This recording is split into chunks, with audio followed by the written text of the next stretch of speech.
sa bonté est infinie. Il est bon, sa bonté est infinie. Il est bon, Jésus est bon. Il est bon, sa bonté est infinie. Oh, il est bon. Il est bon, sa bonté est infinie. Oh, il est bon. Il est bon, sa bonté est infinie. Oh, il est bon. Le nom du Seigneur soit béni. Je vous salue, frères et sœurs, dans le nom du Seigneur Jésus-Christ. Vous savez que David l'a dit dans le livre des Psaumes, je suis dans la joie lorsqu'on me dit allons dans la maison de l'Éternel. C'est toujours donc une joie pour les enfants de Dieu de se retrouver dans la présence de leur Dieu. Parce que nous savons que lorsque nous venons à sa présence, nous repartons avec ses riches bénédictions. Amen. Il est bon et sa bonté dure à toujours. Que donc son nom soit béni. Nous regardons toute la nature. Nous regardons les arbres. Nous regardons les océans. Alors nous pouvons constater l'amour et la bonté de Dieu, sa grandeur. Vous regardez l'immensité de l'océan, vous regardez cette eau-là à perte de vue, vous ne voyez pas la fin. Mais la Bible nous dit que cependant, il y a une personne qui l'a créé. Alléluia. Et celui qui a créé, selon le livre de Romains, il a plus d'honneur, alléluia, le Créateur a plus d'honneur que la création. Alors notre Dieu, il est grand, il est bon, et comme le frère l'a chanté, son pouvoir est infini. Alléluia, c'est cela. Je vois que dans l'Ancien Testament, lorsque l'âge de l'Alliance a été transporté dans une maison, un temple païen, alors le Seigneur lui a fait fléchir le Dieu Dogon. Alléluia. Devant l'âge. Pour dire que dans sa présence, il n'y a que lui seul. Alléluia. Lui seul qui doit être honoré. Qui doit être glorifié parce qu'il est clair. Même les dieux païens reconnaissent qu'il est le Dieu suprême. Que son nom soit béni. Amen. Et dans la prédication passée, tout en parlant de la nouvelle Jérusalem, tel qu'il est mentionné dans le livre d'Apocalypse, j'ai fait mention du fait que la Jérusalem s'élevait dans le ciel comme une forme de pyramide. Je vais lire ce que dit le livre d'Apocalypse, le chapitre 21. Au verset 15, la Bible dit « Celui qui me parlait avait pour mesure un roseau d'or, afin de mesurer la ville, ses portes et sa muraille. La ville avait la forme d'un carré, et sa longueur était égale à sa largeur. Il mesura la ville avec le roseau et trouva 12 000 stades la longueur, la largeur et la hauteur en étaient égales. » Alléluia. Il mesura la muraille et trouva 144 coudées de mesure d'homme qui était celle de l'ange. Que donc le nom du Seigneur soit béni. La Bible nous dit la ville avait la forme d'un carré, sa longueur était égale à sa largeur, et aussi la hauteur avait la même dimension, 12 000 stades. Alléluia. Et j'ai emprunté cette déclaration au prophète. Quand vous lisez la demeure future de l'épouse céleste et de l'épouse terrestre, le prophète fait savoir que la base est carrée et qu'elle s'élève comme une pyramide.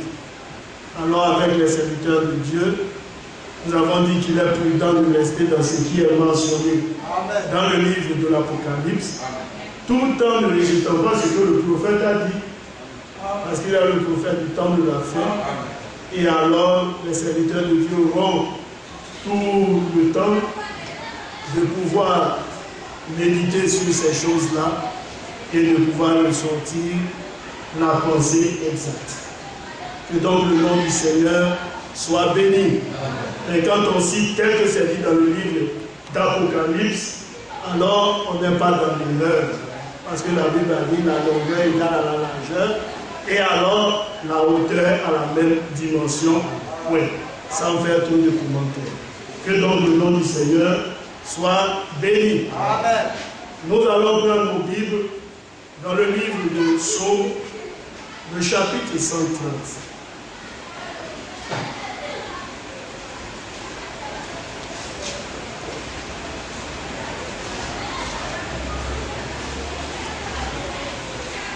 Je pense que nous étions en train de voir ce sujet-là.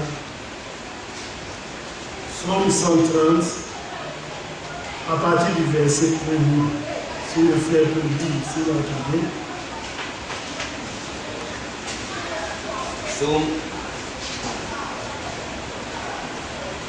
Psaume chapitre 30, à partir du verset 1. Psaume 130, verset 1. Oui. À partir du verset 1. Verset 1. Cantique des décrets. Du fond de l'abîme, je t'invoque, ô Éternel. Seigneur, écoute ma voix. Que tes oreilles soient attentives à la voix de mes supplications. Si tu gardais le souvenir des iniquités, Éternel, Seigneur, qui pourrait subsister? Mais le pardon se trouve auprès de toi, afin qu'on y crée. J'espère en l'Éternel, mon âme espère, et j'attends sa promesse. Mon âme contemple et compte sur le Seigneur, plus que les gardes ne comptent sur le matin, que les gardes ne comptent sur le matin. Israël, mets ton espoir en l'Éternel, car la miséricorde est auprès de l'Éternel, et la rédemption est auprès de lui en abondance. C'est lui qui rachètera Israël de toutes ses iniquités. Que donc le nom du Seigneur soit béni. Et nous avons pris pour titre le verset 5. Alléluia. J'attends sa promesse. Amen. Que le nom du Seigneur soit encore béni. Amen. Oui, bien-aimés, quand nous venons dans la maison du Seigneur, notre objectif, c'est que le Seigneur nous parle. Amen. Quand nous quittons notre domicile, nous venons dans le but de recevoir de lui l'instruction. Comment pourrons-nous connaître la volonté de Dieu? Par le biais de la parole. Le livre de Psaume nous dit comment le jeune homme rendra-t-il plus son sentier? Ce serait en se dirigeant d'après ta loi. Alléluia. La parole de Dieu est pour le croyant la boussole. Pour nous orienter, même dans des temps difficiles où l'horizon semble être obscurci, nous avons une boussole. C'est la parole. Et c'est cette parole-là qui nous oriente afin que nous n'allions pas dans le décor. Vous savez que le Seigneur nous dit, l'œil est pour l'homme la lampe de son corps. Et quand un homme manque de vue, alors il titube sur son chemin, il a besoin d'une personne pour pouvoir l'orienter. Parce qu'il lui manque la vue. Amen. Alléluia. Alors dans le livre, dans les Écritures, la Bible nous dit que le Seigneur nous envoie des yeux, n'est-ce pas? Vous savez que les prophètes sont des voyants. Amen. Le Seigneur nous donne des prophètes afin de nous donner sa vision à lui. Alléluia. C'est pourquoi dans le livre, je crois, des Chroniques, il est dit de Zacharie, le fils d'Iddo, qu'il avait la connaissance, n'est-ce pas, de la vision de Dieu. Il savait, parce que lui-même était déjà un voyant. Alléluia. Et le Seigneur, dans le livre d'Éphésiens, il dit que nos yeux ont aussi, notre cœur a aussi des yeux. Alléluia. Nous ne percevons pas les choses avec l'œil naturel, parce que l'œil physique ne peut pas entrer en contact avec les choses spirituelles. C'est ce que la Bible nous dit. Les yeux sont faits pour voir. Donc nous voyons le physique. Mais quand la Bible nous dit que là dont trois sont assemblés au nom de Jésus au milieu d'eux, ça ce n'est plus l'œil physique. Hein? La certitude vient maintenant du fond du cœur. Nous recevons de Dieu la conviction que nous ne sommes pas sûrs, mais que le Seigneur est avec nous. Il nous dit qu'il marche avec nous, n'est-ce pas? L'ange de l'Éternel campe autour de tous ceux qui le craignent et les délivre du danger. Mais physiquement, nous ne voyons personne. Mais cependant, de manière spirituelle, le Seigneur est là avec nous. Alléluia. C'est pourquoi les hommes qui voient dans le monde, comme on peut le dire, surnaturel, ces personnes-là, quand ils vous voient marcher, pour le croyant, ils voient une lumière qui l'entoure. Alléluia. Ce que l'œil physique ne perçoit pas, alors, dans une autre dimension, les hommes arrivent à voir. Mais là, ce n'est plus les yeux, vous voyez, de manière naturelle. Et c'est ce qui arrive aussi avec les visions. Alléluia. Vous êtes là, vous regardez avec l'œil physique, et cependant, en regardant, on dit non, on voit soit un ange qui est présent, le Seigneur vous montre des événements futurs, ainsi de suite. Ce n'est pas l'œil physique, non. Alléluia. Il s'agit de toute autre chose. Alléluia. Amen. Que le nom du Seigneur soit donc glorifié. Amen. Dans le livre des Psaumes, il est dit du fond de l'abîme, je t'invoque au Éternel. Nous allons survoler un tout petit peu. Alléluia. Amen. Pourquoi la Bible? Vous savez que la Bible a pour définition un trou sans fond. Amen. C'est ça la Bible. Et lorsque vous traversez des moments noirs, où à l'horizon il vous semble ne plus voir d'espoir, vous vous sentez abandonné, rejeté, vous ne savez pas où la solution peut surgir. David, dans le livre des Psaumes, dit il y a de l'espoir. Parce que moi aussi, j'ai connu ces moments aussi noirs. J'ai connu ces moments difficiles. Et la vie de David est une vie pleine d'instructions. C'est une vie riche en enseignements. Un roi, appelé par le Seigneur tout en étant jeune homme, qui lui était promis à la royauté sur Israël, mais qui cependant a dû attendre. Et ça aussi, c'est la manière de Dieu de faire. Il a attendu patiemment jusqu'à ce que Saül vienne à mourir. Mais du fond de son cœur, David n'a jamais souhaité la mort de Saül. Ça aussi, c'est la vie d'un homme qui craint le Seigneur. Il savait qu'il avait été appelé à la royauté, mais cependant, il a toujours considéré Saül comme étant loin de l'Éternel. Et dans son cœur, il avait pris la résolution: je ne toucherai pas à un seul de ces choses.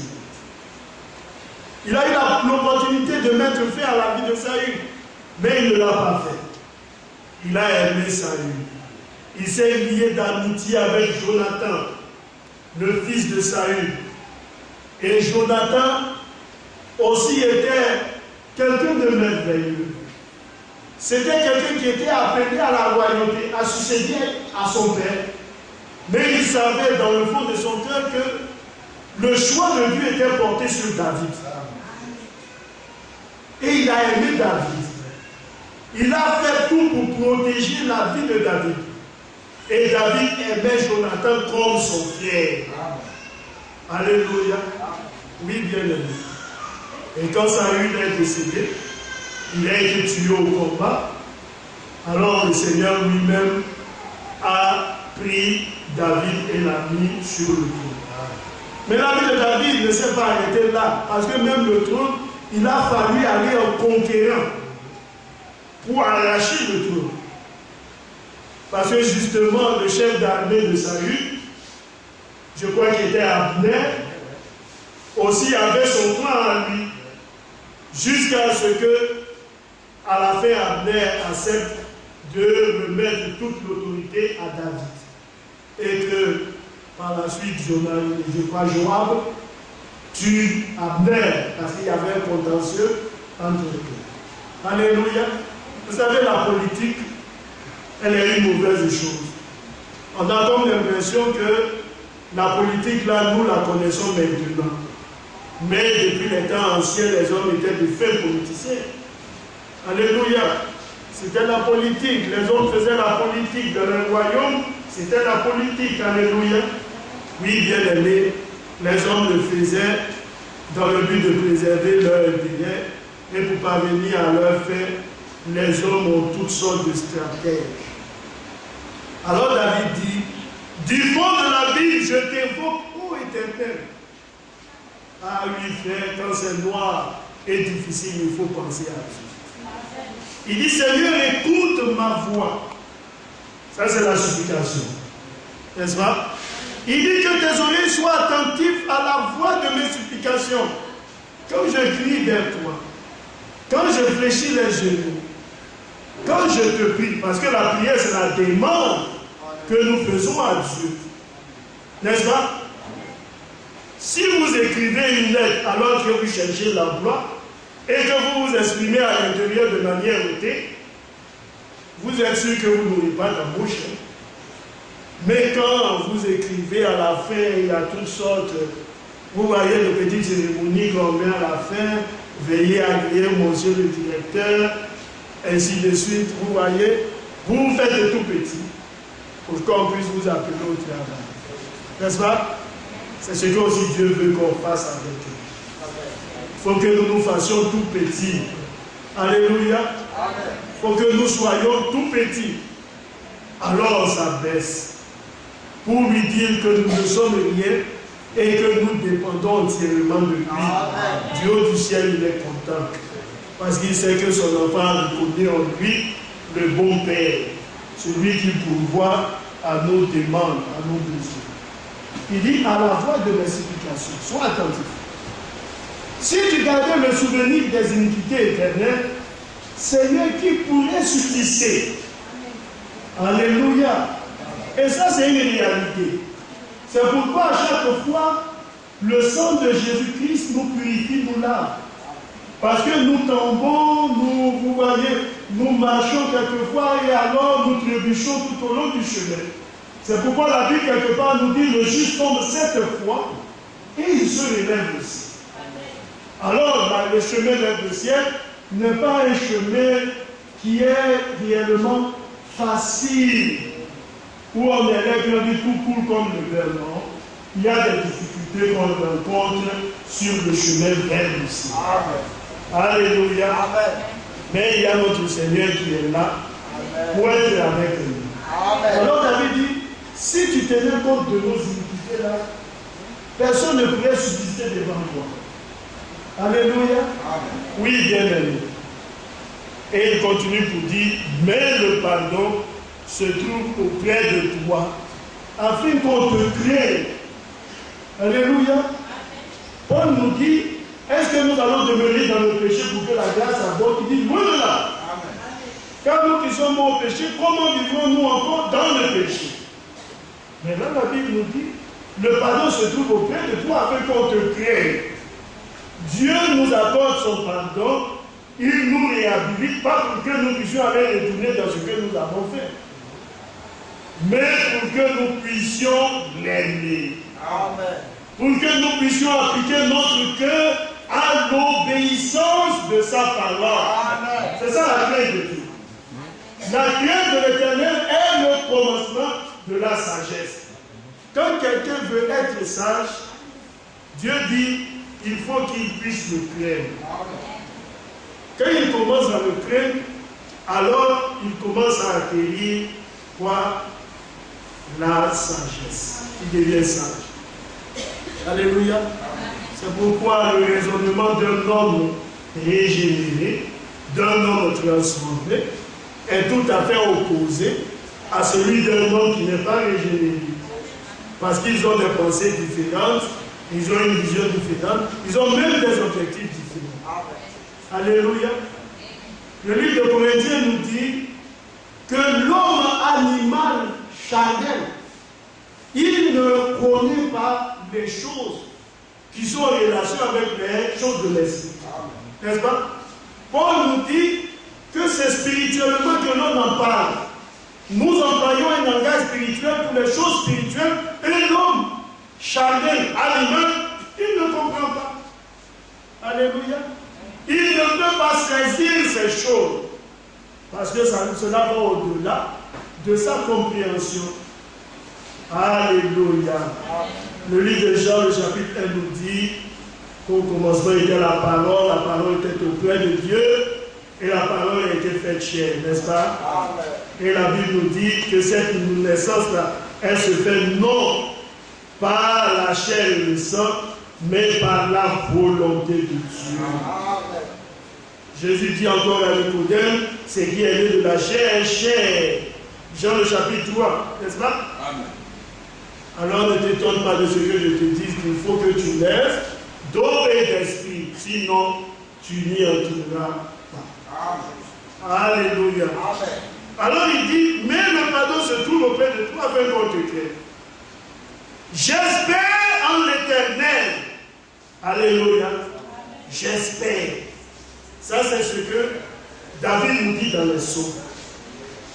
Le pasteur a parlé de l'espérance, n'est-ce pas? L'espérance. Il y a trois choses, selon le livre de Corinthiens, qui demeurent.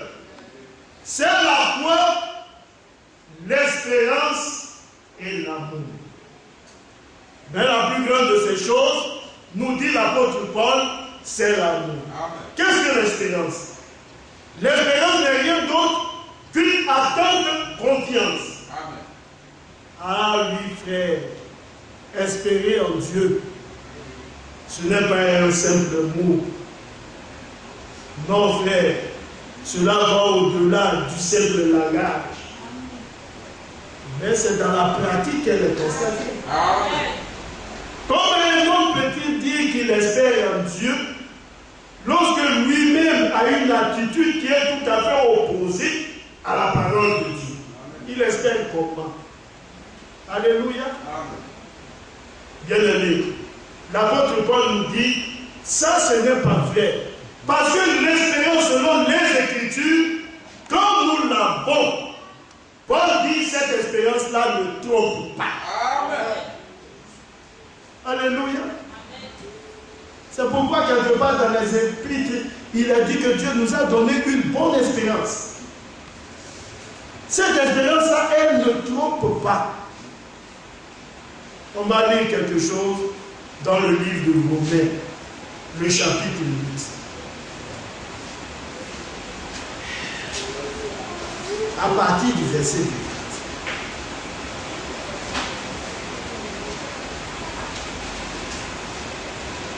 On va voir la définition que Paul donne de l'espérance.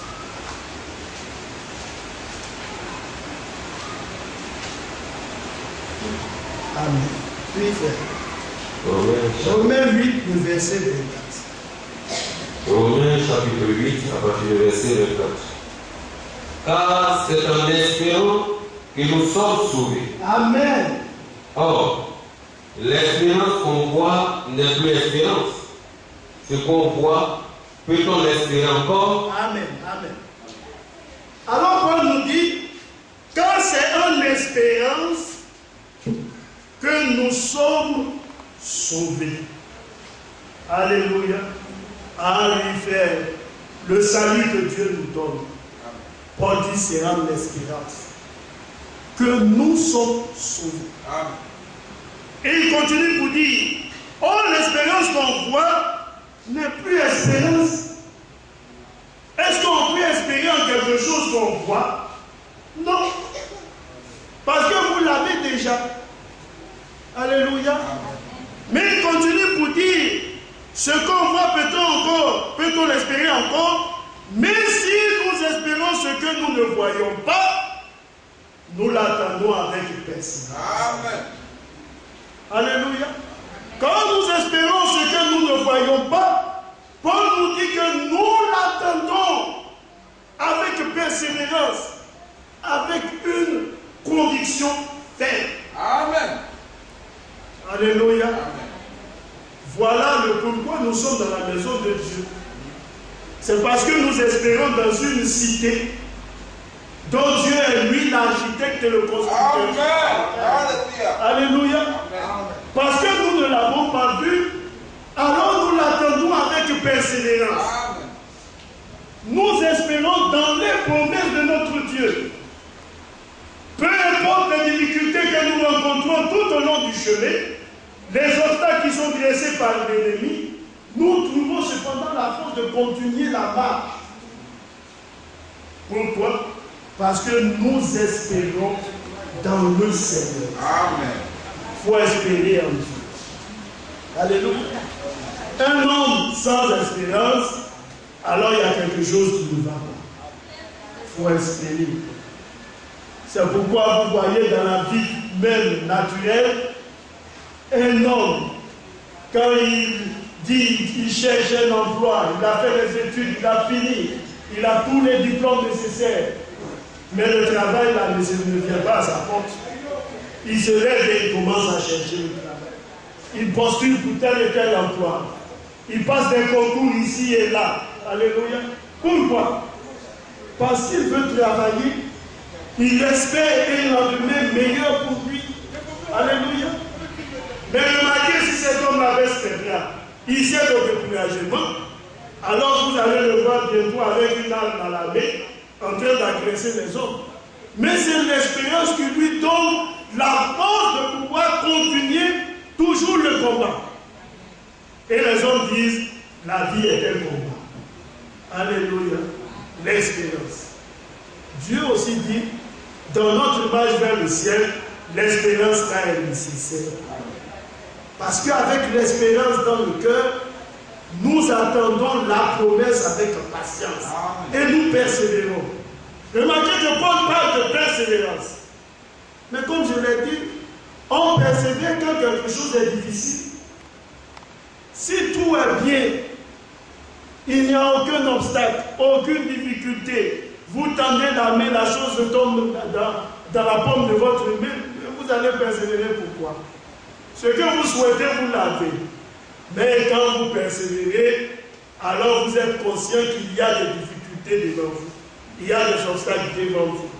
Il faut braver les obstacles. Alléluia. Alors on persévère. C'est ça la marche vers le ciel. Persévérer.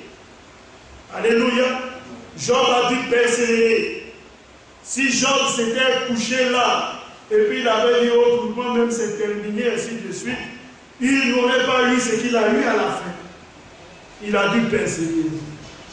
Mettre sa confiance en Dieu. Le Seigneur sait, comme dit le livre de Job, de quoi nous sommes faits. Il nous connaît, frère.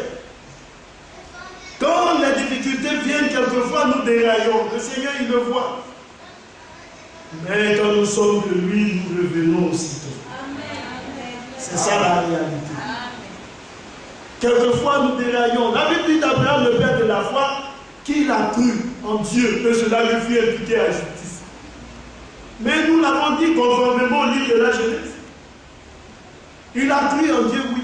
Ça, c'est le témoignage que Dieu a rendu quant à sa foi jusqu'à la fin. Et c'est le même Abraham qui s'est levé quand sa femme lui a dit, voici Agar qui est là, il faut la prendre. Certainement, le fils promis n'a pas l'air pareil. Abraham a pris. Mais c'est le même dont la Bible nous dit qu'il a cru en Dieu. Et cela lui fit imputer à justice. Et il est décrit comme étant le père de la foi. Le Seigneur nous connaît. N'est-ce pas? Il nous connaît.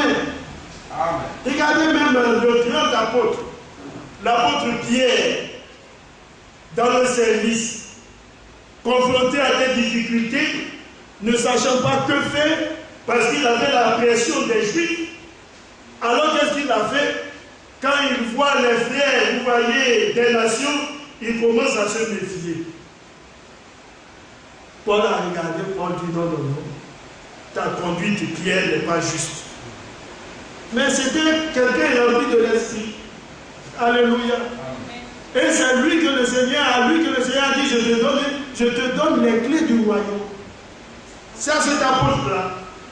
Alléluia. La première prédication après l'effusion du Saint-Esprit, c'est lui qui l'a donné. D'entre les 12, il s'est levé, il a prêché l'évangile. Alléluia.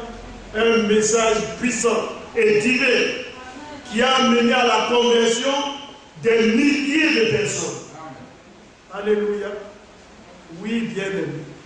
Le Seigneur nous connaît. Dans notre marche, lorsque nous marchons, nous trébuchons, alors le Seigneur il dit, c'est toutes ces choses. Il le voit. Mais tout ce que souhaite le Seigneur, c'est que nous revenions, que nous ne nous couchions pas là, que nous ne restons pas assis là. Non. Il faut se relever et puis continuer la marche. Alléluia. Il dit, même si nous espérons ce que nous ne voyons pas, nous l'attendons avec persévérance. Voilà pourquoi nous pouvons dire, comme Paul l'a dit, je crois au fait de prier, rien ne pourra nous séparer de l'amour de Dieu manifesté en Jésus-Christ notre Seigneur. Il n'y a rien de ces choses. Que ce soit la tribulation. Non. Et Paul dit que même la nudité. Alléluia. Ces choses-là ne peuvent pas nous séparer de l'amour de Dieu. Bien-aimé, c'est difficile. Hein? Quand quelqu'un a été humilié de la sorte, c'est difficile. Mais quand on a l'amour de Dieu dans le cœur, ces choses-là ne peuvent pas être des entraves. Alléluia. La Bible nous dit, si nous faisons mal et que nous sommes châtiés, nous ne recevons que ce que nous méritons. N'est-ce pas? Mais quand c'est pour le bon nom de notre Seigneur que nous sommes outragés, alors nous devons être heureux. Et la Bible nous dit, c'est ainsi que les prophètes qui nous ont précédés, ceux qui ont été dans le service divin, c'est de cette manière qu'ils ont été traités par les hommes. Alléluia. Frère, le service de Dieu, ce n'est pas un service facile. C'est un service difficile. La marche avec Dieu, ce n'est pas une marche facile. C'est une marche difficile, où il y a de l'incompréhension. Même pour deux personnes qui étaient censées travailler ensemble et amener les hommes à la conversion. Mais la Bible nous dit qu'ils se sont séparés. Ça, c'était Paul et puis Barnabas. Alléluia. La main vers le ciel, là, ce n'est pas facile. Mais ils sont tous les deux remplis du Saint-Esprit.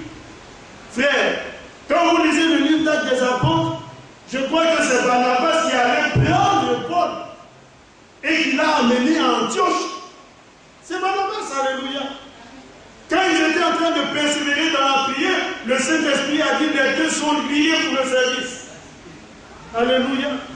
Mes frères, dans le service même, souvent il y a des incompréhensions.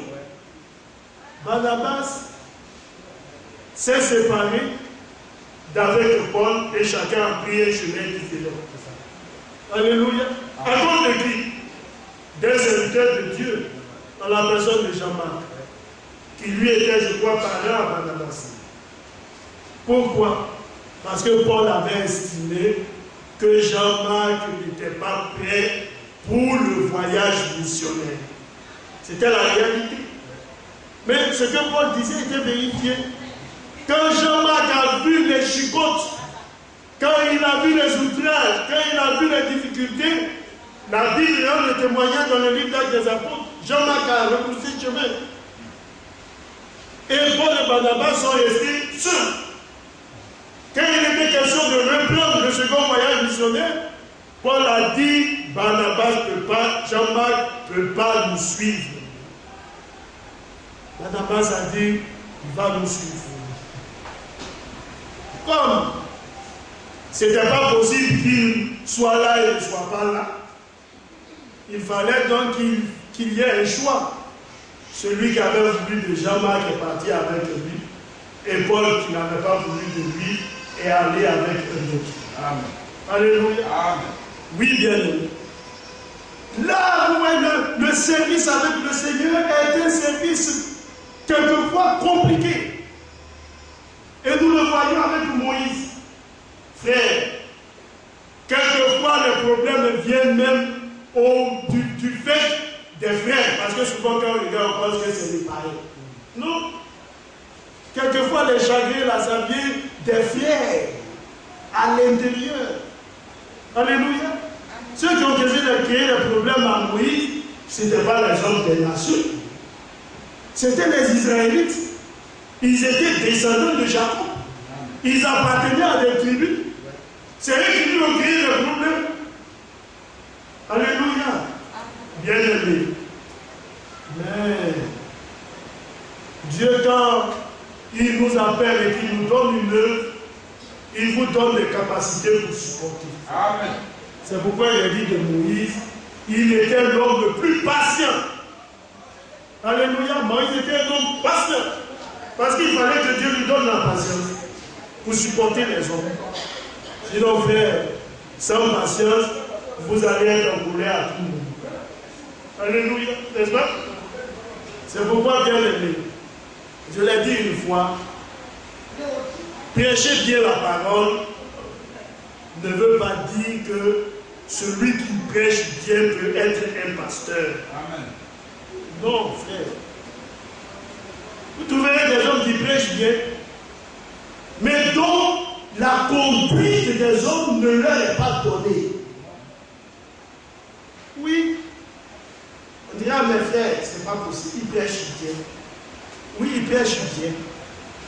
Mais conduire les hommes, c'est tout autre chose. Quand vous lisez l'épître de Timothée à Timothée, vous voyez le service d'un bon pasteur. C'est le conseil que Paul a donné. Et tout le monde n'a pas forcément ces mêmes attitudes-là. Un frère, quand quelque chose se passe, il réagit vivement, il est impulsif. Mais si la conduite d'une église lui est donnée, ça c'est le boom dans l'église. Parce qu'il est impulsif. Parce qu'il ne sait pas garder son calme devant une situation. Oui, frère, même notre Dieu, quelquefois dans des situations difficiles, il est patient à notre égard. Amen. Et ça, c'est le travail d'un bon pasteur. Alléluia. Oui, bien-aimé, réagir vivement quand il faut réagir vivement, mais aussi tempérer quand il faut tempérer. Alléluia. Et ça, c'est très important. Oui, bien-aimé. Quelquefois, les hommes en agissant de manière vive, de manière impulsive, là où ils ne pourra pas avoir de problème, ça crée un problème. Pourquoi? Parce que la manière avec laquelle la chose est faite finit par frustrer les hommes et créer des désagréments dans le cœur. Alléluia. Oui, bien aimé. Oh, je me souviens de ce que Paul a dit. Il dit, reprends. N'est-ce pas? Je crois que c'est avec Timothée. Il dit, reprends. Il faut censurer. Et il dit, il faut exhorter dans la douceur. Amen.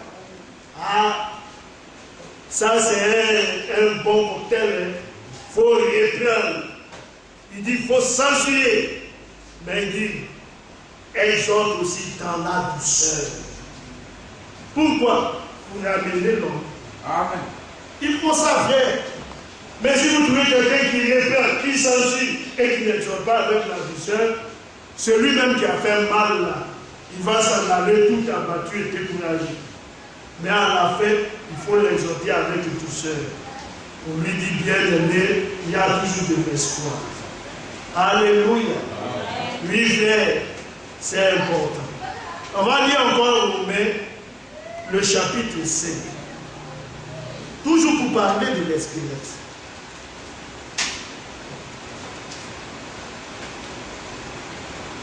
À partir du verset 1, je vais lire la parole.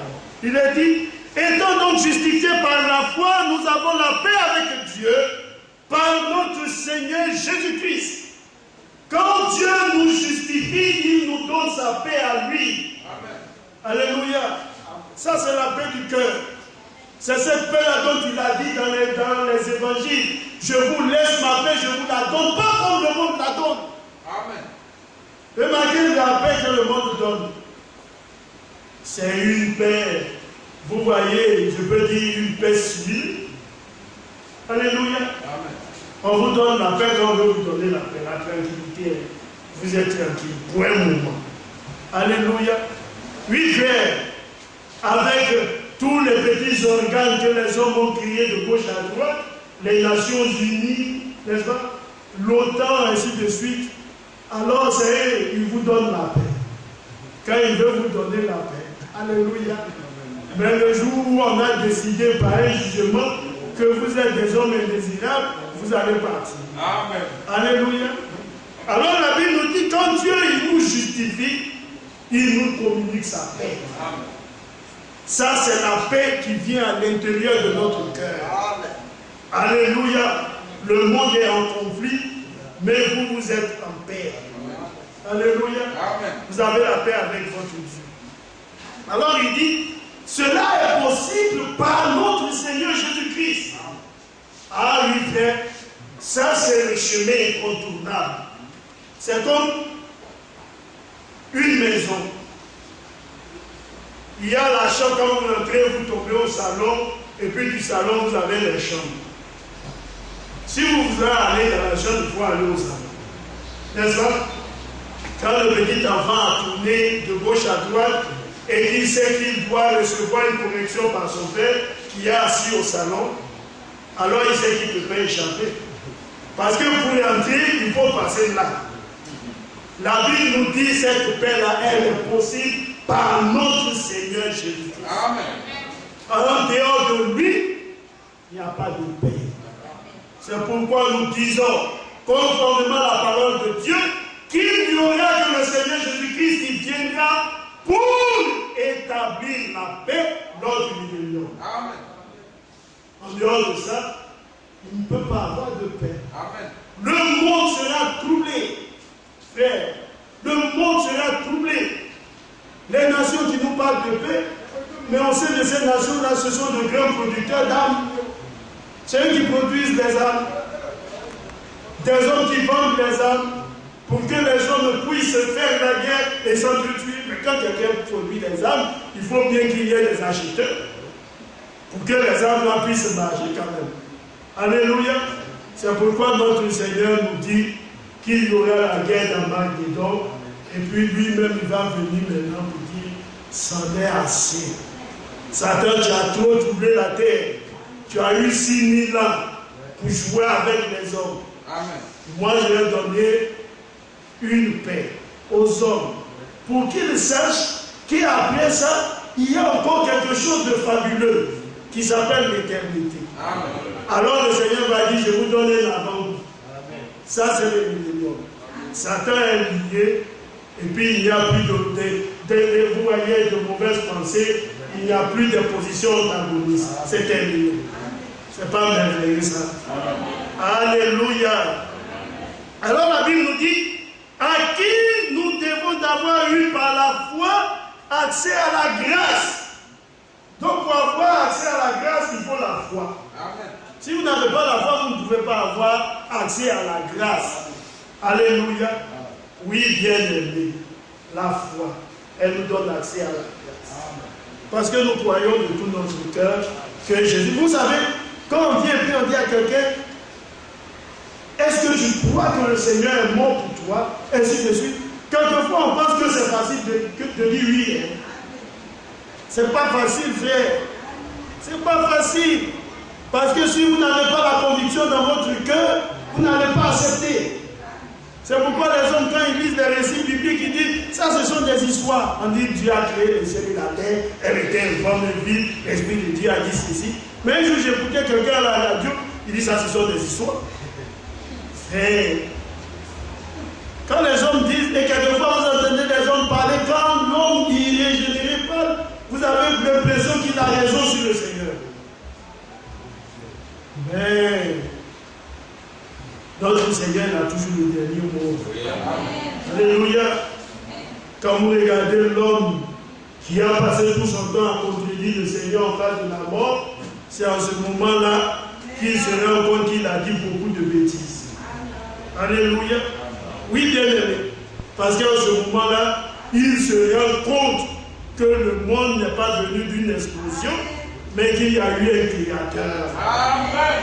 Alléluia. Ça, c'est une réalité. Alors, il dit, dans laquelle nous demeurons fermes. Donc, il faut demeurer ferme dans quoi? Dans la grâce. Amen. Alléluia.